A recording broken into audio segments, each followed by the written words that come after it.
So as we think about economic inequities and where those are being evidenced globally, we also think about things like the wealth gap, which continues to widen, and the possibilities for human flourishing, which continue to diminish in the midst of a very capitalist economy. Just a little bit of data.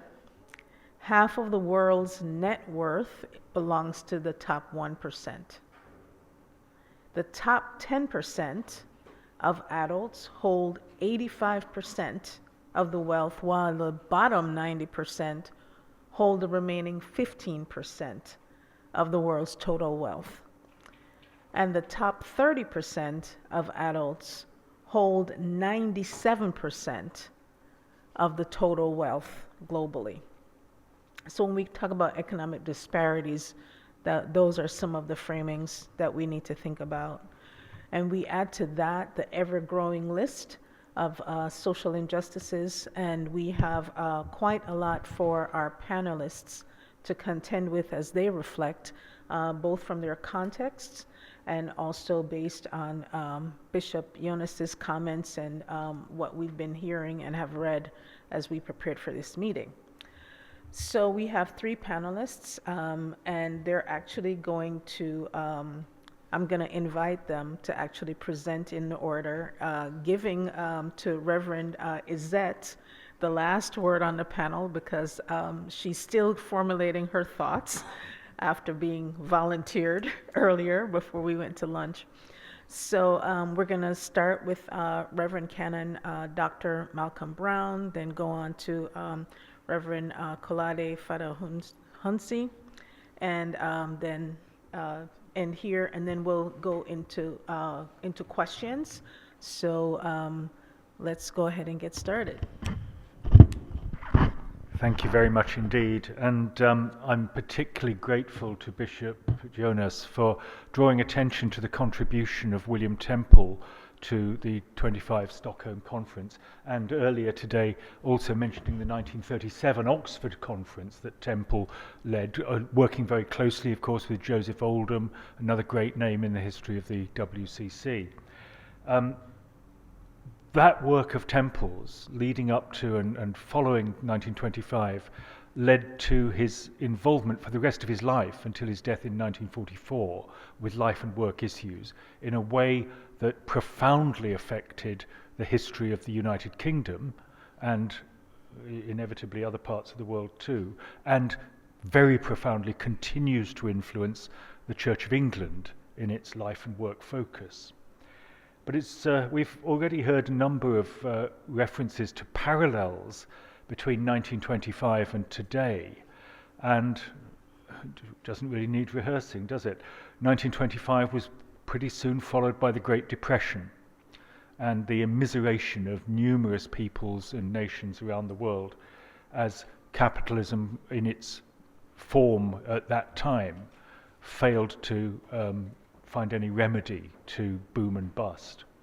And that in turn led and preceded the rise of authoritarian and totalitarian regimes, although of course the totalitarian regime in the Soviet Union predated the Depression in many ways. And that in its own way led to another devastating war. And as the Second World War loomed, Temple started to look at the nature of the state and a Christian theology of the state. He asked the question, given that as Christians we can only ever offer the state, the temporal state, provisional allegiance, because we have a higher allegiance to the kingdom of God, but what kind of earthly state can command the Christian's provisional allegiance? And so, remembering, of course, that the state makes considerable demands on its people, and the Christian has to work out how to stand over against those demands. And he looked, of course, at the state of the capitalist world in the 20s, 30s, laissez-faire essentially, that had brought about the collapse of the economy in so many places had led in its own way into the rise of totalitarianisms, and he rejected that model of the state, simply the state as the facilitator of capital. But of course he then looked at the rise of totalitarian regimes, Soviet Union, Spain, Italy, Germany, and that was beyond his conscience to give any support to what Hitler called the power state, the state predicated on projecting national power, absorbing all power to itself, and subordinating the citizen to the power claims of the state. As Temple said, once you subordinate the citizen to the state, there is no barrier that prevents the concentration camp from following.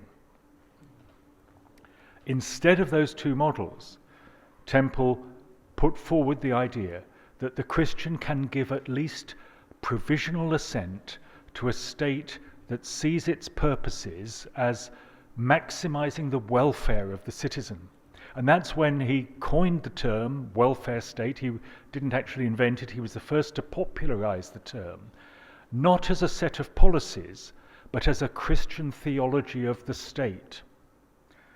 Welfare state was a state that Christians could tentatively and provisionally support. It's really important to remember that that concept came out of political theology, because what followed happened so quickly that that theology got obscured. I went a few years ago, I was in Canterbury at the Archbishop's Palace, and Archbishop Justin Welby said, "Come here, I want you to see this."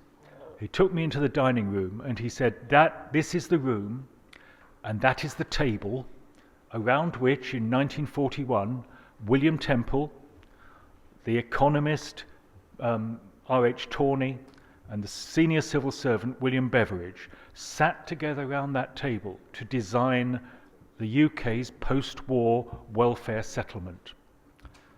Now, it's not so surprising, and it slightly taints the story, that those three guys had been at school together. This is the British upper class in action. They'd all been at Balliol as well. But nonetheless, that triumvirate of Temple the theologian, Tawney the economist, Beveridge the civil servant, in 1942 their work came to fruition in what was known as the Beveridge Report on Social Security, which mapped out the post-war UK welfare settlement. And Temple proclaimed it as the nearest thing essentially to the Christian gospel in political action. But the consequence of that first was huge for the UK's economy and for the UK people. It introduced the National Health Service.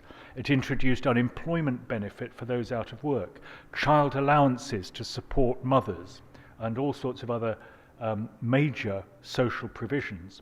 And that consensus across the political parties that the state's purpose was to maximize the welfare of the citizen endured for over 30 years.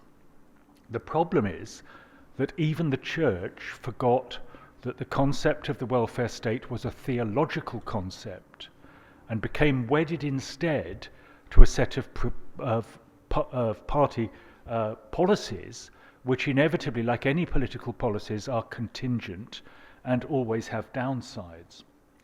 It's sad that the book in which Temple developed some of that political theology, called Citizen and Churchman, is really hard to get now. And if you look on the Wikipedia page for William Temple, it lists his publications. It doesn't list Citizen and Churchman. It's essentially been forgotten that, and the term welfare state has become an expression of policies and not theology.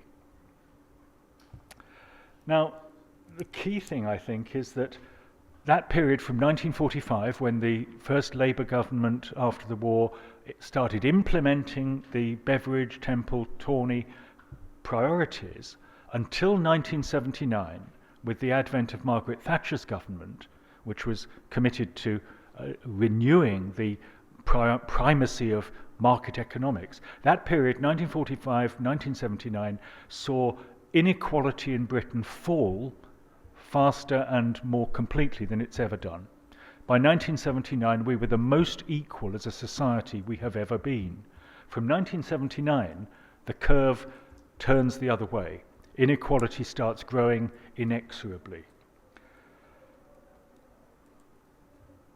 And the consensus around that market economy was not only what one of our economists has called Mrs. Thatcher's economic experiment, it became the global norm, to the extent that in the more recent economic crash of 2008, it was observed that not one university, not one business school around the world was doing the serious heavy lifting on any alternative economic model. And you have to reflect that when Margaret Thatcher came to power in Britain in 1979, and her policies were very soon taken up by Ronald Reagan in the States, it was over 30 years, 35 years since Friedrich Hayek wrote his book, The Road to Serfdom, which was, as it were, the intellectual underpinnings of that renewed market economics. 35 years in which academics and business schools had been testing that model, modeling it, trying it out, doing all the real stress testing, so that when a government finally came to power that would reject the welfare state and reapply market economics, all the hard work had been done. No one has done that work on any other economic model. It has become the global consensus that has eradicated all other models. And it's even absorbed the ideologies of the left-wing parties. One of the most scandalous things I recall from our British Labour Party under Tony Blair was the comment by Peter Mandelson, who's now our ambassador to the USA, that we're very relaxed about people becoming filthy rich. Well, unfortunately, when people become filthy rich, they can make other people much poorer. They not only buy things, and they buy things sometimes in ways that make them exclusive and prevent anyone else buying them, but they also buy power, and they can buy influence, and they can buy access to information. So greater inequality isn't just a matter of wealth and how well off you feel. It's actually about power. Now, just to add a personal note, I was ordained a few weeks after Margaret Thatcher came to power in 1979, and I retired from a paid job with the Church of England a few weeks after Trump was inaugurated for the second time. So I've had a career that's been overshadowed by gloom, in one sense, having grown up as a young person in the post-war settlement of a welfare state. But as Trump's tariff system, which is hardly a well-thought-out economic model, plays havoc with the global market consensus, I think it's just worth making sure we don't get nostalgic for that consensus that's being blown to pieces, because it hasn't done a lot of people very much good. It's led to the breakdown of social bonds. It's eviscerated communities around the world. It's widened inequality, and that has widened the power gap.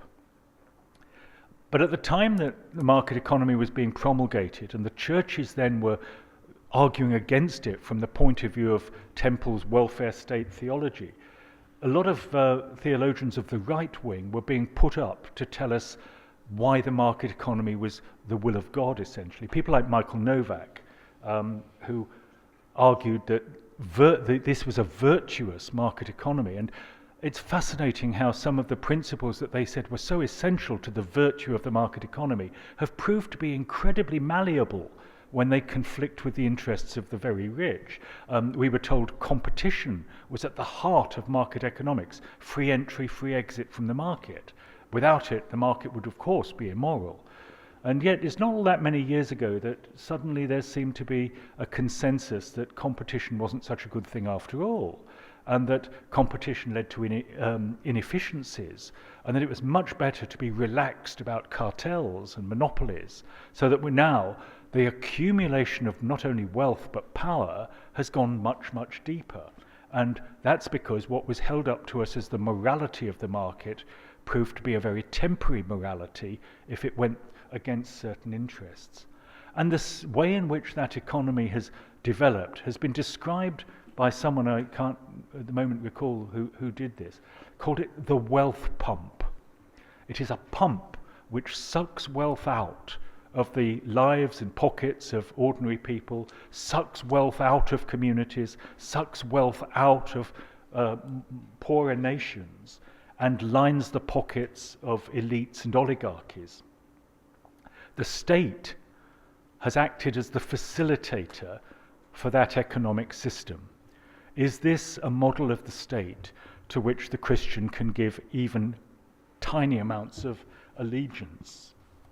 There's a lovely expression by the philosopher Alistair MacIntyre, who says that the state acting in that way is like asking the citizen to lay down his life for the telephone company.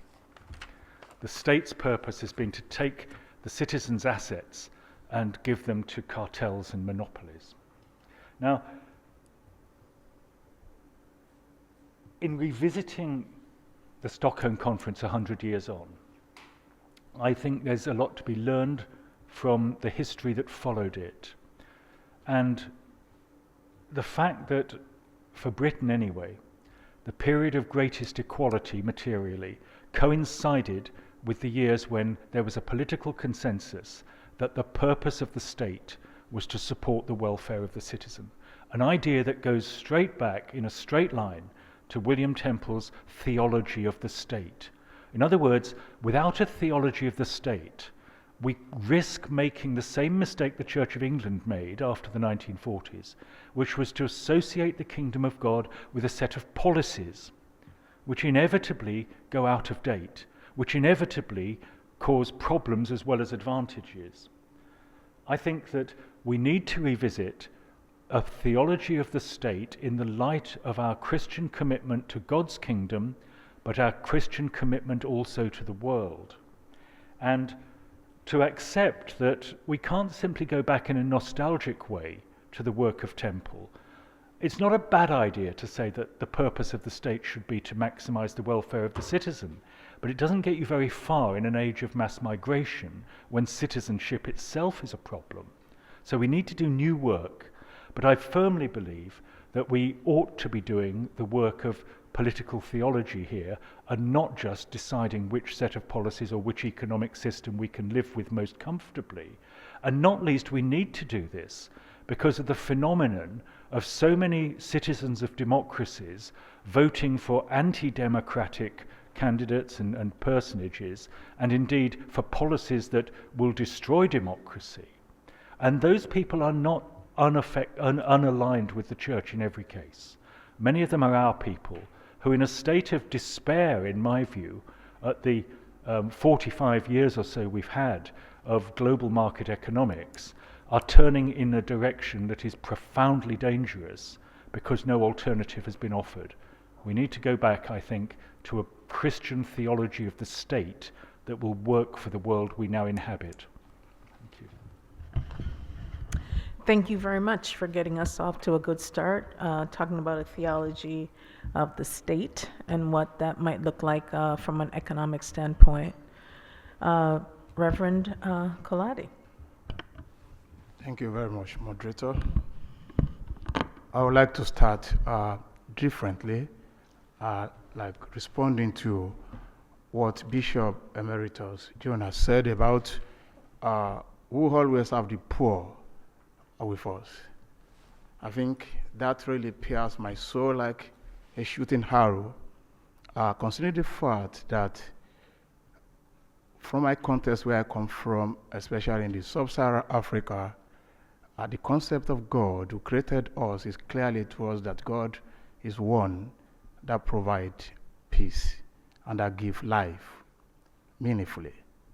So how do we re-theologize and radically understand what it means to be poor in a world that's supposed to be in abundance and where people everyone should be satisfied by God who created. So the disparity, the continuing believing in the fact that the poor will always be with us is a challenge of today. Coming from 1925 Stockholm Conference, people are poor. As I'm sitting down here, thousands and thousands of Africans, people in sub-Saharan are thinning the ground in the scorching sun, suffering, struggling to get what they will eat, what they will drink, and possibly where they will provide shelter for themselves. So for me, as a church, as we move forward, we should really radically retheologize the concept of we always have the poor amongst us. It is no longer acceptable to keep believing if God is God of justice. Therefore, I will proceed that in this award that is currently marked by increasing disparity in wealth, in opportunity, and access to essential resources, the call to justice and solidarity can no longer be viewed as idealistic or optional. It is clearly imperative. Today, like moderator said earlier, the richest 1% of the global population owns more wealth than the rest of the world combined, with billions struggle to make basic needs like food, water, and shelter. The dynamic concentration of wealth on its own and power undermines social cohesion. It undermines democratic institutions and the very fabric of our shared humanity if we share the same humanity together. So justice in its form, in its truest form, demands more than legal compliance. It demands more than legal compliance. It demands more than token reforms. Justice should call for dismantling of structural barriers that perpetuate poverty, that perpetuate exclusion, that perpetuate inequality. And solidarity on its own, not as sentimentally, but as a lived commitment to a shared responsibility. This invites us into relationship that affirms our dignity, into a relationship that affirms our equity, and also of mutual flourishing, even as we want to believe that the set international laws for ourselves continue to manage our movement in terms of migration, continues to manage our act of combating sponsored, I want to use the word sponsored terrorism. Once again, I will call it sponsored terrorism because when you scramble, when we look at the scramble and the act of getting resources, especially in sub-Saharan Africa, where power that be continue to force themselves on the poor, the states that are weak, the strong forcing on the weaker states, managing their resources, God-given resources that should naturally translate to wealth, but has turned to become poverty for people. So, if we look at life and work principles, offering a grand work of framing to address these complex challenges, then we must look at human dignity.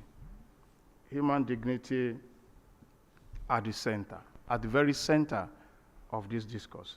Because every economic and social policy must be evaluated through the lens of its impact on the most vulnerable. The most vulnerable.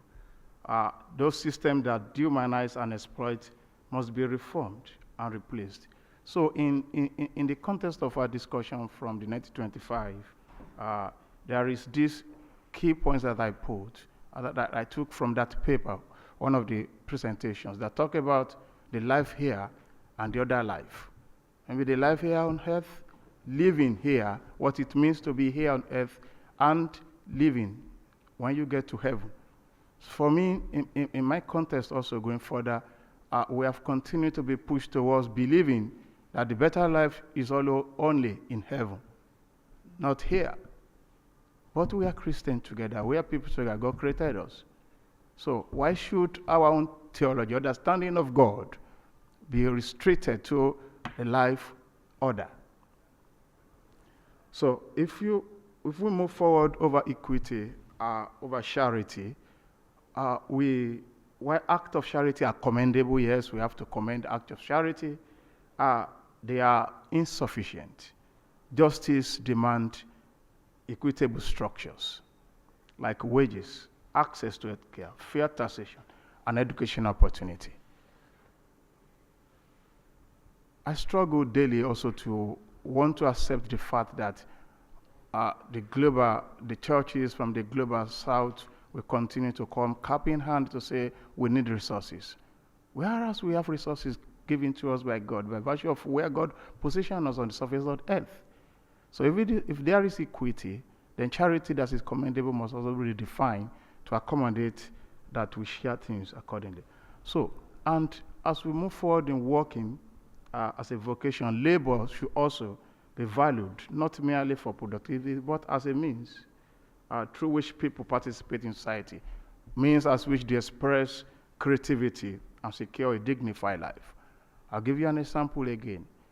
If you look at languages, the word we use, the competence that we have agreed and set for ourselves as principles, if people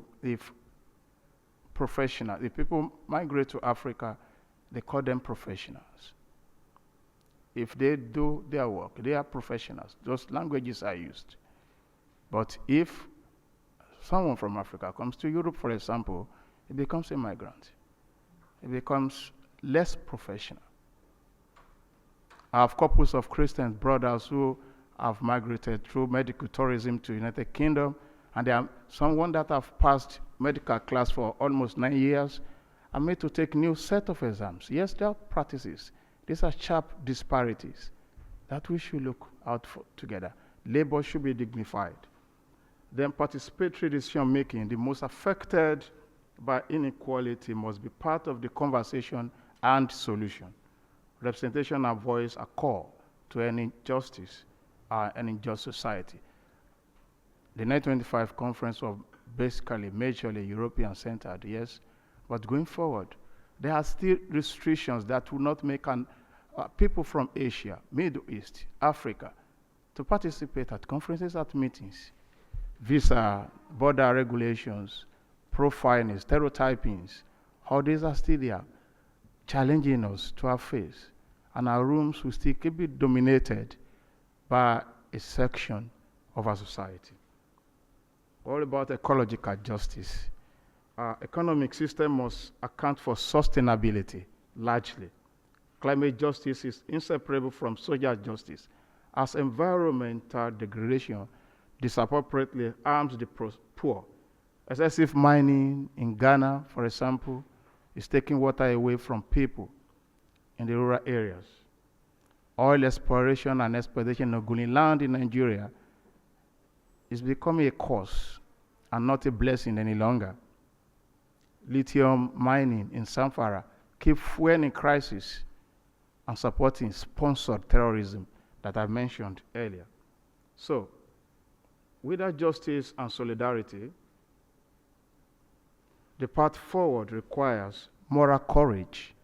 It requires imaginative policy and resilient alliances across sectors.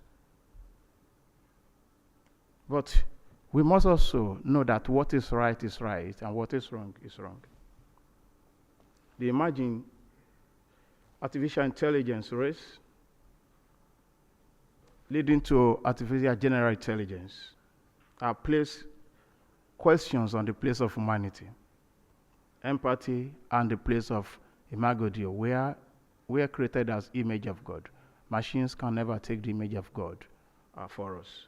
So our continued presence, like I want to say, this morning we talked about the fact that we have to re-examine what our participations and what our influences will be at the platform of United Nations vis-a-vis international law. I want to say that our continuous presence in such platforms like the UN office in New York, in Geneva, and in Austria, what is and it must be strengthened. But over and above that, we should also look towards the direction of having our spaces and our voices critically ironed out in areas such as the African Union, for example. Yes, we have the ACC there that represents the Christian voice, but most of the time, the Work Council of Churches will also leverage on this and make sure that we strengthen our presence at the African Union, covering the large expanse of people in that continent. So as we reflect going forward and dialogue in this session, let us remember that justice is not an abstract goal. Justice is not an abstract goal. It is the shape that loves to take in public. And solidarity is not weakness. It is the strength that binds a collective future. Relationship between church, or we want to say religion, and state must also critically address the issue of migration and responses vis policy and responses that talks about agape, the love that we share together, being humanity. And also, all of this be reviewed altogether as we put aside this document and also forge a way to move forward. I would like to stop here. Thank you.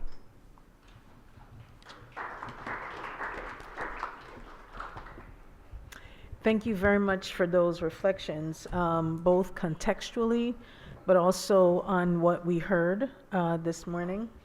And for the reminder that justice is not an abstract goal.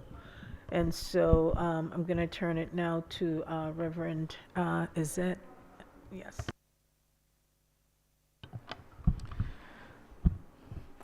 Thank you. I want to start to talk about something that happened last night when I arrived here in the hotel. The first thing was that when I was for the form, the name of Cuba don't appear in the list of the country to push the nationality. And the second thing was that the person in the desk asked me for the credit card. I don't know if you know that Cubans don't have credit card. And the situation is that probably it's a insignificant situation, but not.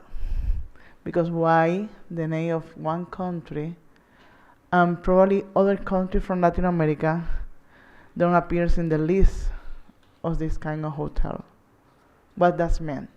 And the second thing is that the people of Cuba, when travel out of the country, have to travel with cash because the blockade of the government U.S. don't permit the Cubans have a credit card with money that you can use in the other country. So if we are talking about inequality, we have a good example there. And this is something, just one example, but in the case of Cuba, and now we have the difficult time, once again. The first thing, because the blockade of the government of the United States, and just to have an idea, if the ship from other countries arrive in the ports in Cuba, that means that the sanctions of United States don't permit that the same ship arrive to the coast in US for 1 year. Nobody want to take this risk because everybody knows that US is a big market for all the enterprises around the world. We now in Cuba we talk about the public crisis, because you know that every time that you have economical crisis, you have social crisis and also other kinds of crisis. And in the last 3 years, our country lost more than 2 million people because of the migration.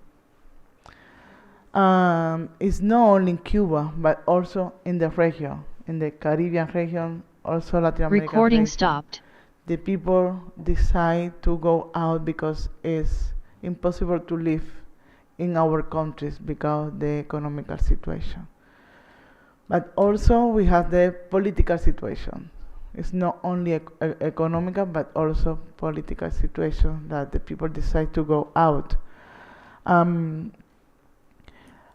now we are in the center of all the researches or investigation about why the inequality in Latin American region now is increase. And we also talk about the issues that now we can say that now we live in the most inequality situation than before. Because the traditional issues that the inequality have in our country. Now we need to add the gender issue. We need to add the ethnic and racial issue, the territory, also the generation. That means that when we talk about the inequality, we need to think that now it's not only the traditional minorities. We need more Recording people in to live progress. in inequality situation now in all our countries in the Latin American region.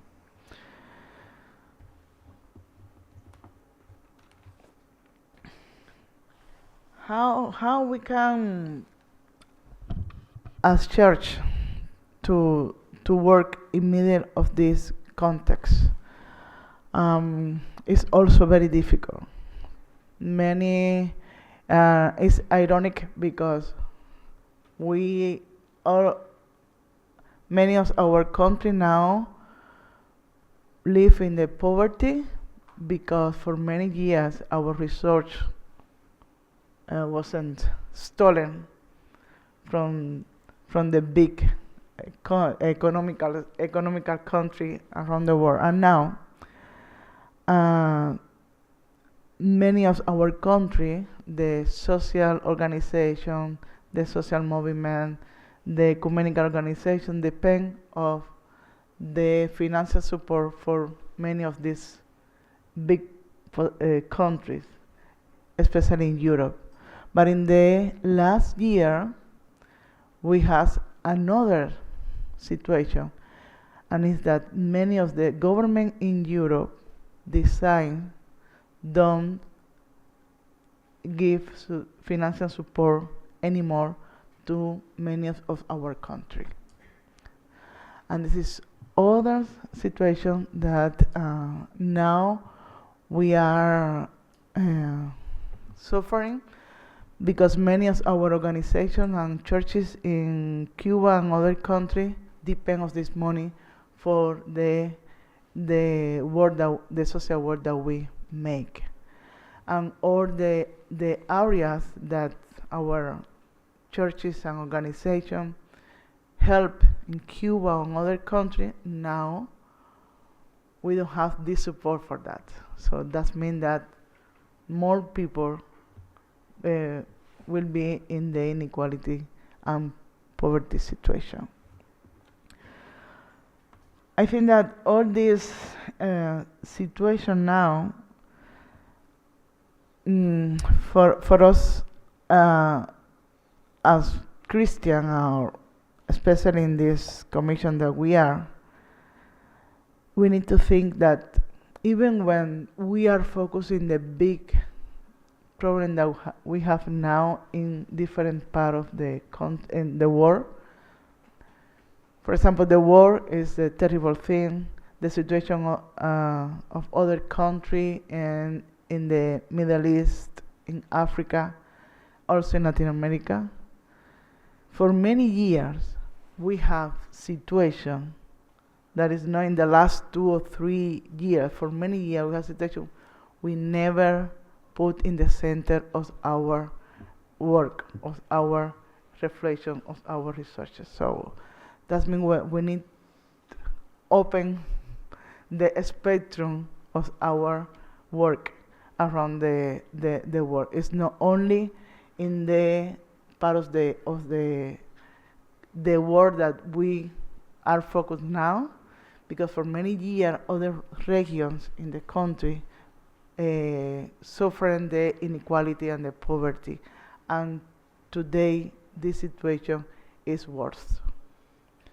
So how we can be solidarity with all this situation is not only financial support, is also to find a way to help in the poly-crisis, not only economic but also social and political issues that we have now. How we can be in solidarity with all these countries in the region The first thing is know more about the regions. We need to be interested in what happened in the region. We need to know. It's not speculate. It's not to only watch TV or read in the social media. Is to know how the churches in the Latin American region and also in Cuba try to live the faith in the middle of this polycrisis that we live now. It's something that we need to rethink in our outreach work now. Thank you.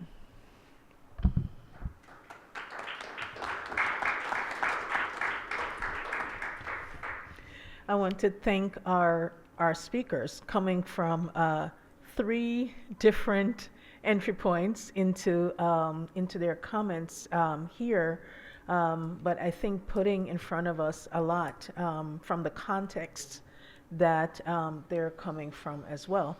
So we want to open this up to questions. We started a little late, so I want to get to questions and then see how we navigate that. If we need to press a little bit into the break, we will, but we'll see how the tempo of the Q&A goes at this point.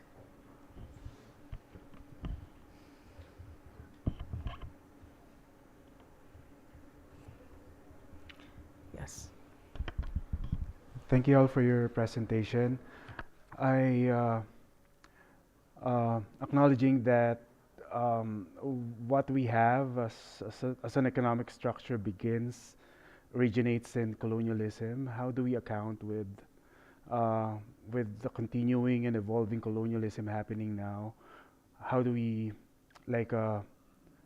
how do you view reparations in light of the economic situation we have that is being replicated by colonial relationships evolving at the contemporary times?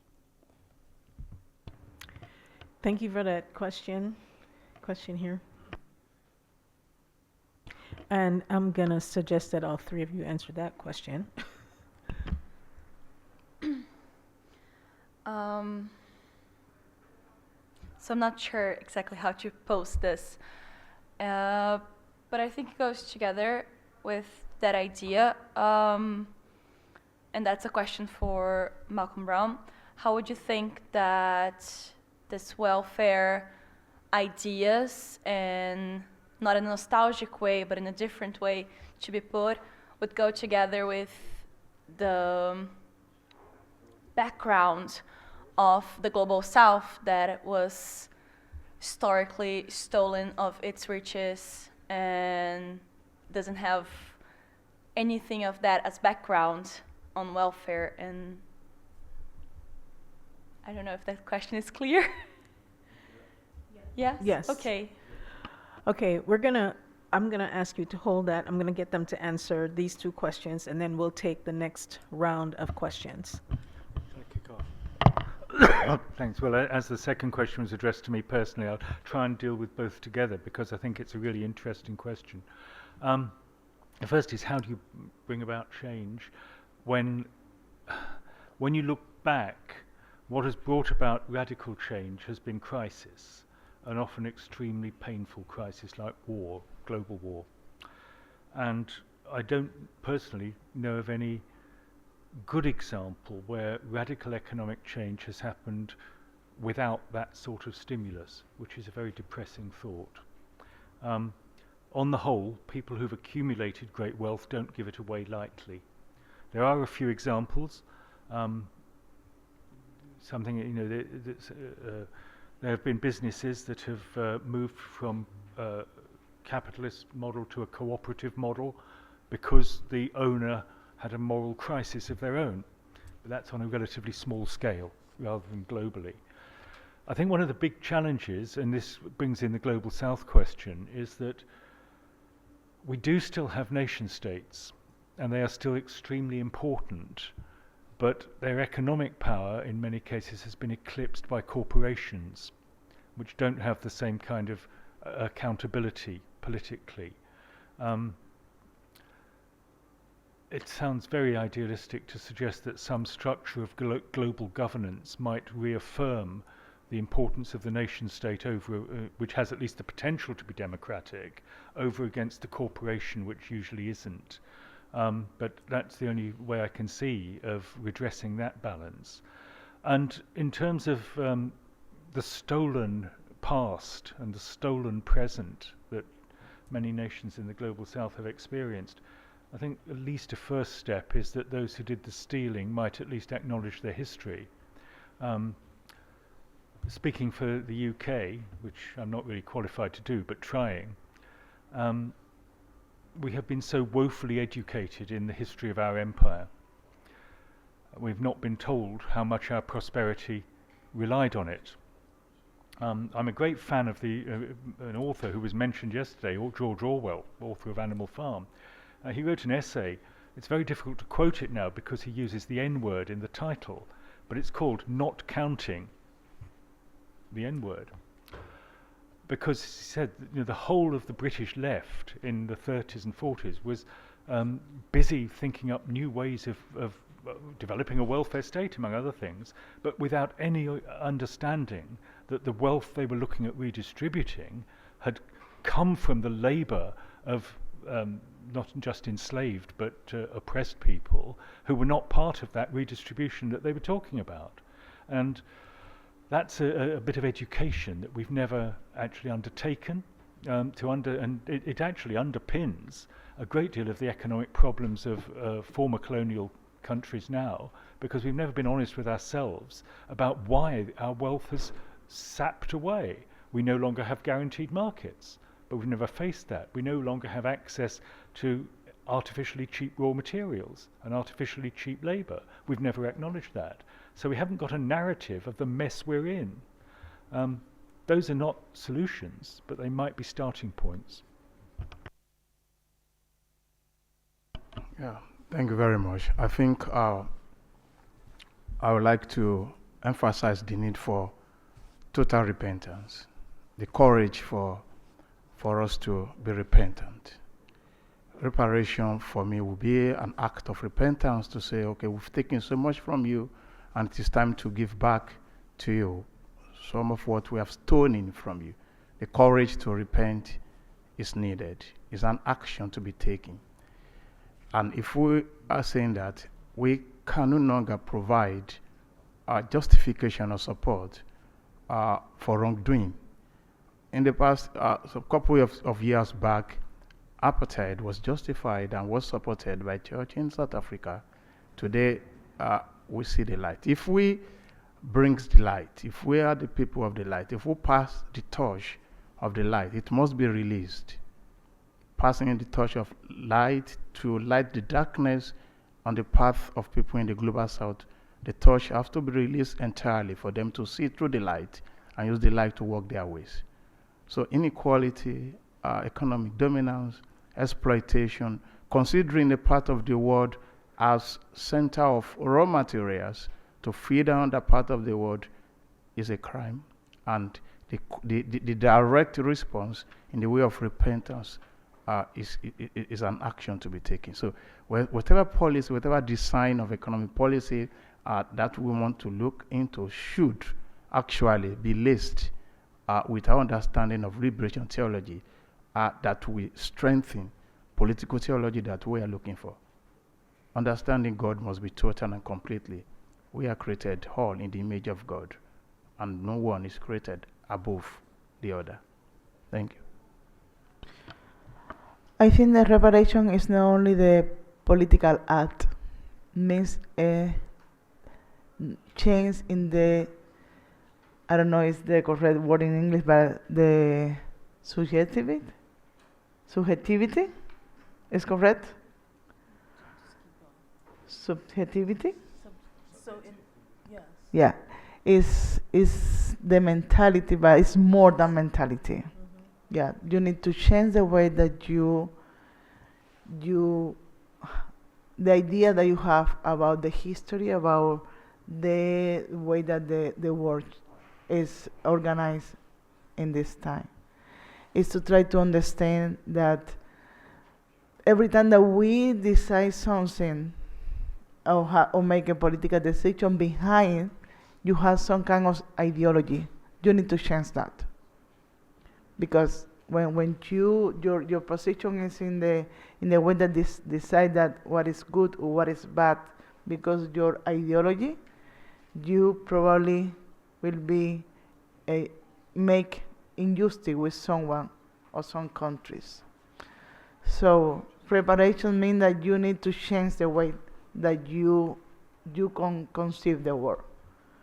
And this is possible just with education, but no or the education that you need to decide what kind of education you're going to make for that.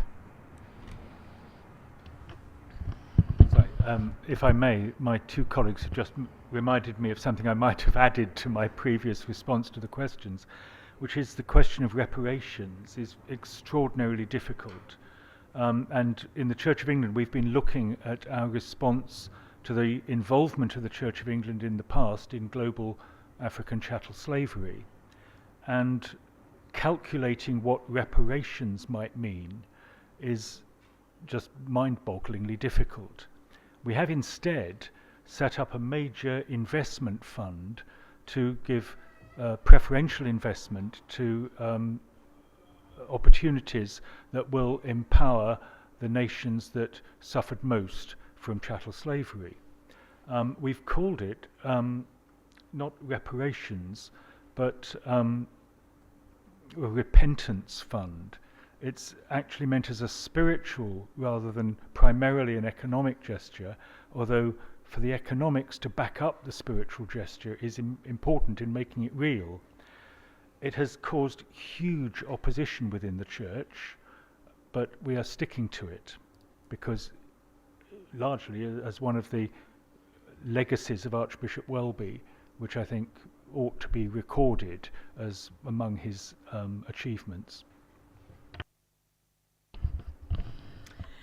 Thank you for those comments. I just want to add on this question as well. I think that it is incumbent on us to look at reparations not just as financial, but also as infrastructure and attending to inequities, which can sometimes be attended to through things like education, infrastructure issues. As a person who's from the Caribbean, Jamaica to be specific, so definitely affected by British colonialism. When at what I call second emancipation, which was independence in the 1960s, that was granted to countries in the Caribbean, more than 50% of persons were illiterate, could not read. So things like that hamper the ability to thrive. So how do we correct some of those historic and systemic issues? So I think the question is not so much about financial compensation, but how do we get to a system of reparatory justice that actually includes acknowledgement of the wrongs that have been committed, which most have not acknowledged. So I think to get to repentance, there has to be acknowledgement, and that there's a lot of work to be done. And I'll go back to something that you said, Reverend Canon, which is that people who have amassed resources do not want to give up those resources. And so if we start with that as a premise, then it becomes hard to figure out who pays for what, when historic systems have perpetuated what we see by way of injustices in the world. And question.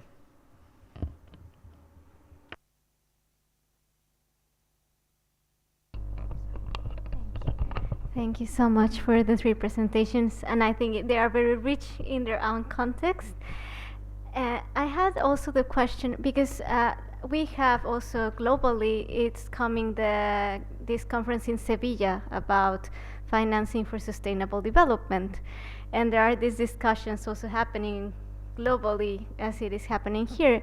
But one of my tensions, and I would like to hear your thoughts, is we have also created dependency when we do financing. It has happened outside the church, but it has happened within our churches.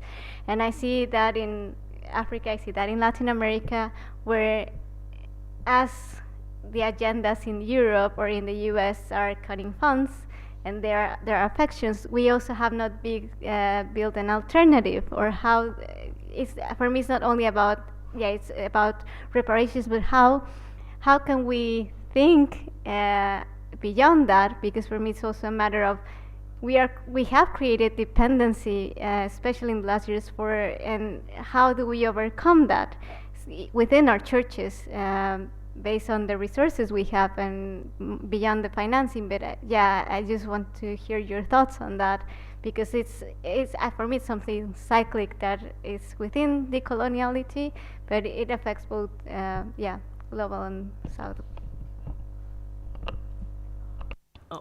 Reverend Washishi. Hello, thank you. I really want to appreciate the presenters for a very wonderful reflections on, and also providing very good directive on this topic. I was just reflecting when I was hearing the presentation. I tried to grapple with so many things, but not to overfloat. I put down one question to ask. What I wanted to check, if I can have more, wisdom from the presenter, is that how does practical solidarity look like in our global ecumenical relationships, especially between churches in the global north and south, in the context of economic inequality and social injustice? Thank you.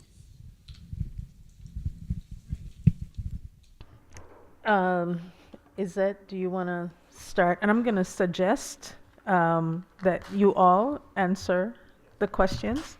If we could start with Reverend Izett and then work our way back this way, Reverend Kolade, etc. Well, about the, you're right about the financial support. It's true that many of our country depend the most part of the time of the financial support for, especially Europe. Even when we try to find alternative in the countries on the region, always we need that. And it's also because the country, it's also because the economy is no, in the governments in our region serve our country. And the most part of the time we need to looking for out the thing that we need in our country. That is one of the things. Because we don't be part of the structure of the decision about how the economy in our country can work now. This is one of the things. The other thing is that for many years, and it's because the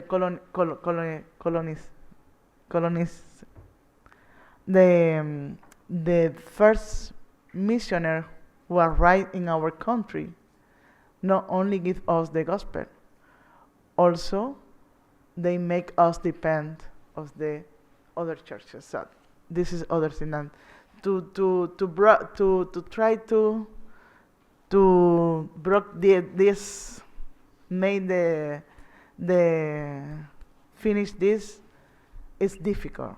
It's difficult, and especially in this moment that the world is a crazy place for any investment that you in the social thing that you want to see. About the solidarity is funny because in the last 10, 20 years, I think we listen talking about the mutuality in the mission mutuality, in the partnership mutuality, in the cooperation and the partner. But what's mean mutuality when we are not in the same level in this relationship? How the solidarity, sometimes the people think that is like Christmas. I going with everything that I have to you, and no to try to building something together. For me, the solidarity has to work in the way to building things together, even when you know that we are not in the same level. The first thing is to try to be in the same level, to decide things the same level, to building things the same level, to participate. And the other thing is how we participate in the decision about the financial support, about the mission work, about the way that we want the partnership. So we need to decide. It's not only that you bring me, it's just you need to listen my needs or my way to think and building the mission of the organization. And the third thing is more than mutuality, and it's something that I was trying to explain before. It's not to think that, I'm talking now about the structure, the system.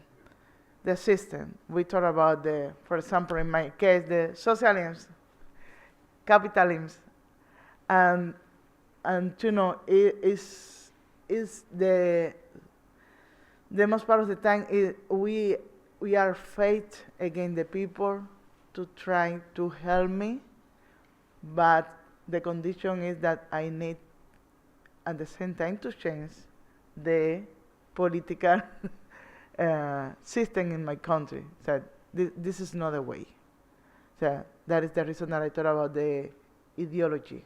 Is for faith or is for ideology? So we need to think also about the way that we go to other country, the way that we establish partners with other churches, to respect the way that the people decides to live, and the base has to be other, not impose the way that you want that the country live. So.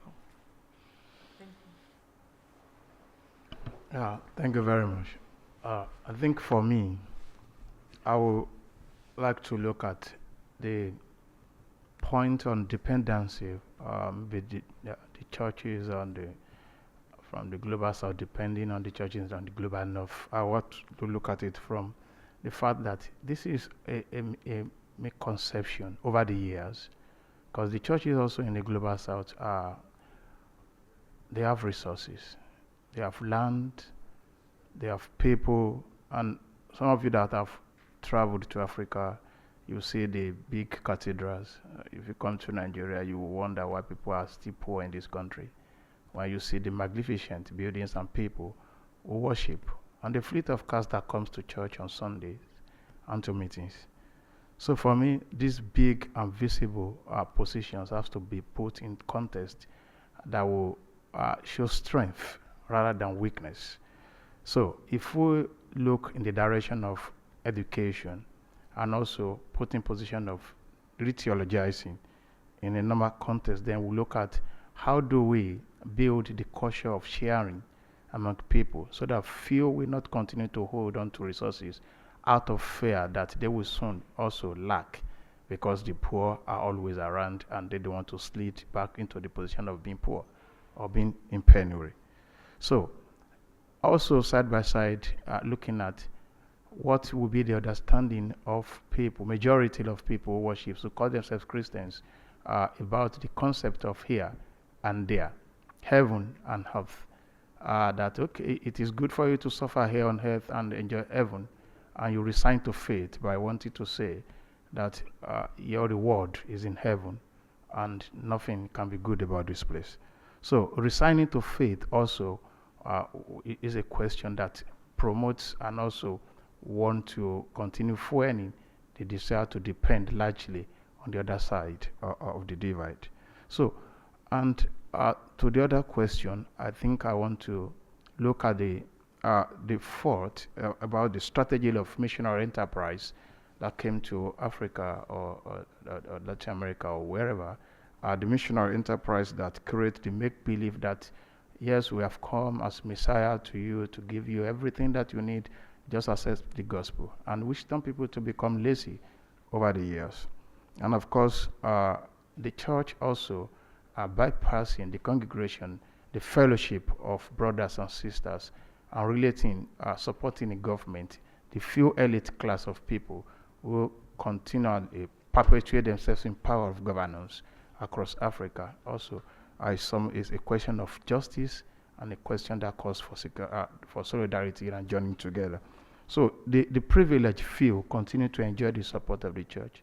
The bishops, if I can use the language here, over and above ordinary people or congregants on there. So for me, I think solidarity must acknowledge partnership.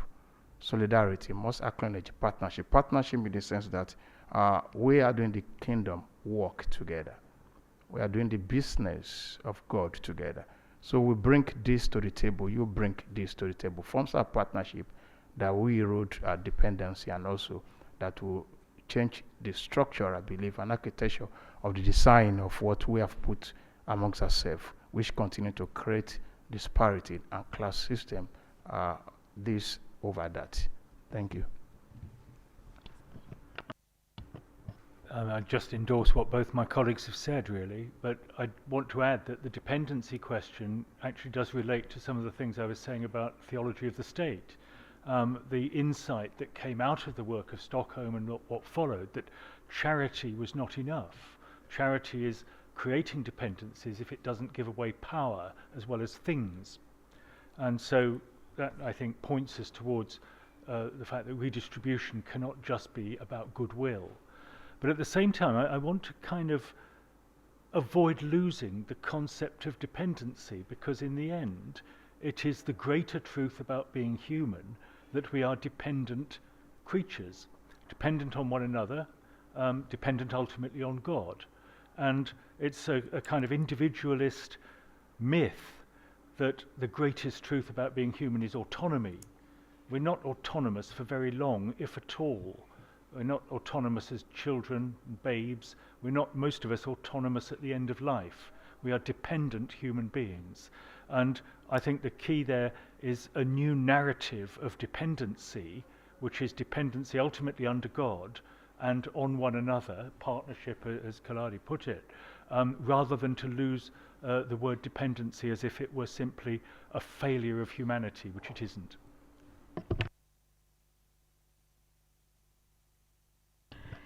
I know Peter has a question. Are there other questions for this round? Okay, I'm going to go Peter and then to Ashley.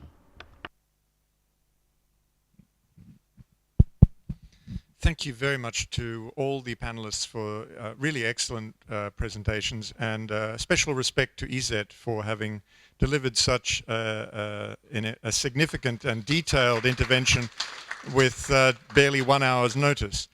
Malcolm, I have to say I'm particularly attracted to the notion of reclaiming the concept of the welfare state as a theological concept. I think that made a light turn on in my head, and I wonder whether that's something that we can promote and work on together with our colleagues in the Commission on Health and Healing, perhaps. But I think that that's a very exciting idea.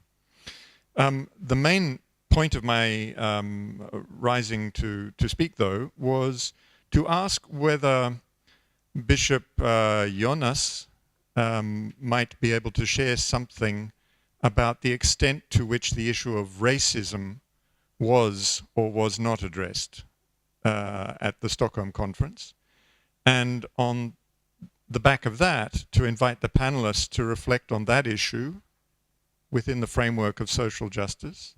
I mean, you've already lent into it in some respects, but to react to that in our current context, and maybe I take the liberty of inviting also you, Madam Moderator, to respond to that issue. Thank you. Ashley? Yes, I just want to thank you all for to the panelists and to Karen Georgia. But I wanted to follow up with Lanny's question about the funds. I will just comment and suggest is like redirect the funds. We have been talking in the past about education, sustainability, entrepreneurship, adding value and everything. But I will just go back to the beginning and work with the education. Educate, and educate, because the rest is a lot of whole history backgrounds and different things. So I'll say go back and redirect the funds to education. Thank you. Bishop, your comments, and then I'm going to go to the panelists. The comment on racism in Stockholm. The fact is that there was no discussion on racism, as far as I can see, in the record of Stockholm. But for two exceptions, one very strong one, it was a mission secretary of the Swedish Covenant Church who was the delegate to the conference. And he interrupted the discussion with a very fervent statement on colonialism and racism as the real dangers to peace. He had been traveling a lot in China and in the Congo, and with that kind of background, he really made a very fiery speech on racism, but there was no response as far as I can see. The other reference was the Presbyterian Arthur Brown's sermon on a Sunday in a church on the Sunday, where he sort of reviewed the world and also made mention of other religions. They were not discussed either in Stockholm, and also mentioned racism. But on the whole, it was complete silence on these matters. The whole thing was so Eurocentric, in fact, because of the impact of the war, that they had sort of left these things aside. May I come back at the end? That was a part of the plan. But Peter, being Peter, invited you.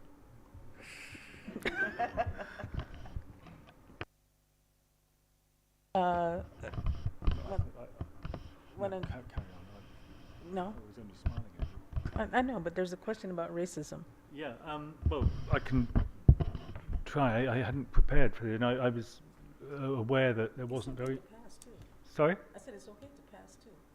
Well, I just want to say one thing, I think, which is that our awareness of racism, as opposed to our practice of racism, has become much more acute with the mingling of peoples and ethnic groups as a result of migration, and both official migration, like into Britain in the 50s with the Windrush generation, and migration in other forms. And I think that's what has made it part of our awareness as Western churches, rather than the fact that it didn't exist. There is a myth that we only became racist when cultures started colliding. That's not true, but it only came to our consciousness as a serious issue that had to be addressed at that point. So I think it's explicable, and what is really telling, again going back to my hero William Temple, is his early work on anti-Semitism, on his work combating Hitler on the question of the Jews was way ahead of its time.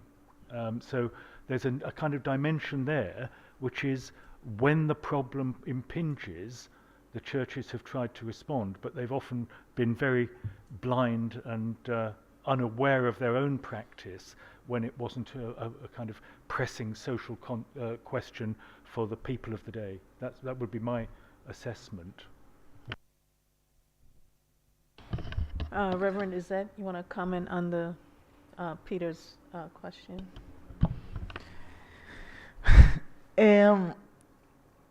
Now, in our case, we like to talk more about the anti-racism, not about the racial discrimination or racism, because anti-racism means that you're going to change the mentality of the society and build a new society when you don't have to every time to try to defend a race against another one.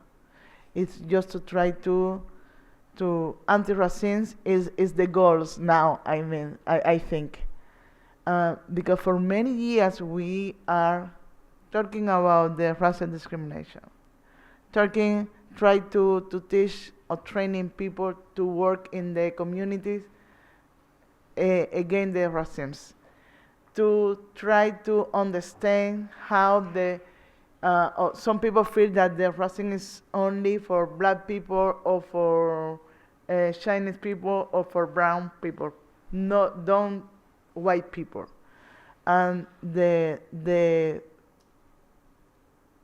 struggle is for everybody, and that is the reason that we need to move it forward to talk about anti-racism, because we don't need anymore to talk about the something that is happening.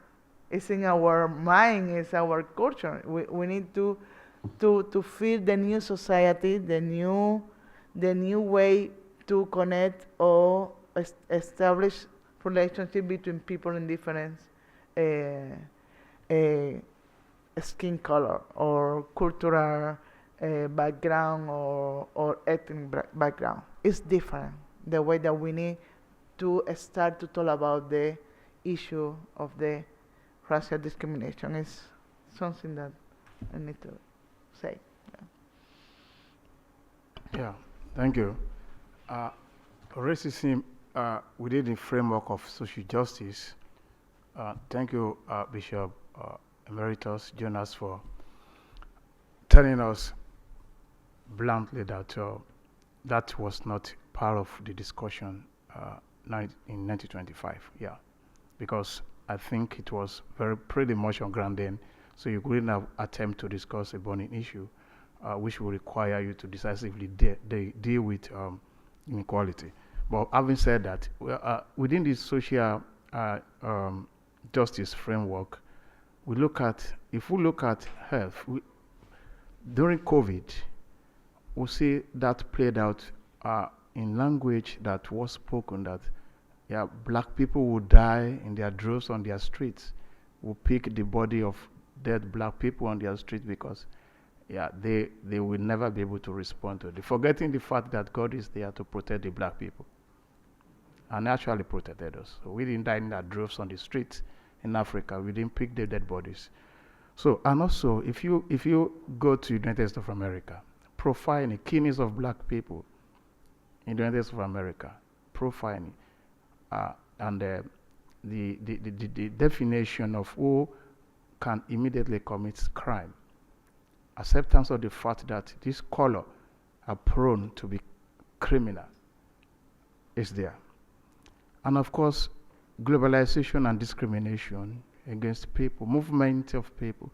Like, I came into Europe through France, despite the fact that the immigration officer checked my passport and see the visas, and almost you come to Europe like 4 times in a year. I was still subjected to taking on my fingerprints. Yeah, while others were just passing by because this color will disappear into Europe and will not return back to Africa, or this color will commit crime. So these are issues. which we must look into within the framework of social justice if we really want to move together equal. So globalization, who picks what job? Now we have education tourism from Africa to Europe because we believe in a context that when you bring certificates from Europe, then you secure the better job over above who studied locally at home. But we still grapple with the fact that how do we address the issue of migration? When we teach ourselves to respect a degree that comes from somewhere. Yes, education is fine of essence, but at the same time, how do we discriminate? Because globalization is about competitiveness. We compete too much for everything. We compete on heady competition, which goes on, fuels this. Then, when you look at the issue of selective justice, which still goes on, then we have to respond to social justice. Our response will require our approach to new humanity and respect of acceptance of the fact that all of us are created in the image of God. Until we accept this in totality and respect our humanity together, then this framework of social justice vis-a-vis racism will still be a challenge that confronts this church. Lightly, you know, even sitting arrangement in some of our churches still really shows racism because we don't feel safe beside your sister and your brother who is created in the image of God worshiping. Then you want to sit somewhere. So these are issues of social justice which will relate to a question of racism in our context today, even coming from the 1925 that we're discussing. Thank you. Peter, where are you? You're preempting my presentation later with this question, but I will provide a response here as well. Two things as I frame this response about racism. One is, as I was kind of looking through the documents and looking at, that was one of the things that I picked up on, was that there was no mention in the 6 items that were framed about racism, especially in the context of economic justice, at a time when we were globally not too far removed from the emancipation of enslaved Africans. We were not too far away from the implementation of Jim Crow laws in the United States. We were not very far away from the glaring economic disparities that were affecting African people and people of African descent.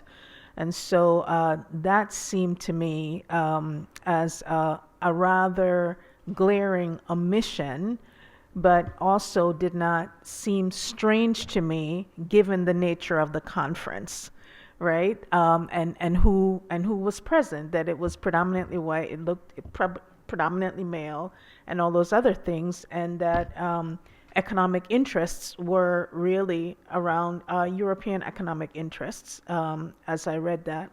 I do think that racism has to be addressed when we talk about what is needed 100 years later, right? Izett talked about anti-racism frameworks, and I think that's important. I think, though, that racism is a systemic issue that needs to be addressed, especially in the context of justice and economy, particularly because wealth was amassed, right? And if you go back to things like the doctrine of discovery, the race issue is not only about African descendant people, it's indigenous people on every continent whose economy, livelihood, and futures were disrupted within the colonial enterprise and the colonial process. And so I think that that's a particular issue you know, 100 years later, that still needs to be addressed, you know, is what do we do with that? Because I think that race continues to be a church dividing issue. And it's one that we haven't figured out, I think, ably what to do with. Bishop, if you have a few. Microphone. I'm particularly glad this session that we mention William Temple, who is such a key person in this whole history. In fact, he was the one who inspired Söderblom to create an international conference of this kind. But when Söderblom died in 1931, George Bell took over as the moderator of the Life and Work, and he drew Temple into this, and Temple, as you know, chaired the meeting in Oxford. And then, in one sense, Great Britain had taken over from Scandinavia. I'm not going into any detail on that one, but I just wanted to remind you that the very first ecumenical institution in Geneva of a church character, we had the YMCA and we had the World Student Christian Federation, but now the church body that was to be settled in Geneva with a small office, a research office on social ethics, in collaboration with the ILO that was already established in Geneva. And that became the sort of home of the World Council in being. So in 1930, that little office on social ethics placed in Geneva and in relation to ILO was the very beginning, the embryo of the World Council of Churches. And I think that's important to remember. And that is about the only decision from the Stockholm Conference that was actually implemented. There were very few resolutions on things they wanted to do, but this was one. The initiative came from a French Methodist called Gonel and the Swedish Bishop Einar Billing. And the two of them together made this proposal, and it was effected in 1930. Temple himself was not in Stockholm. He could not make it to Stockholm. But of course Söderblom was at COPEC in Birmingham, and they had a lot of cooperation that way, and a lot of mutual admiration, I should say. Thank you so much for those. We're going to give the moderator the final question.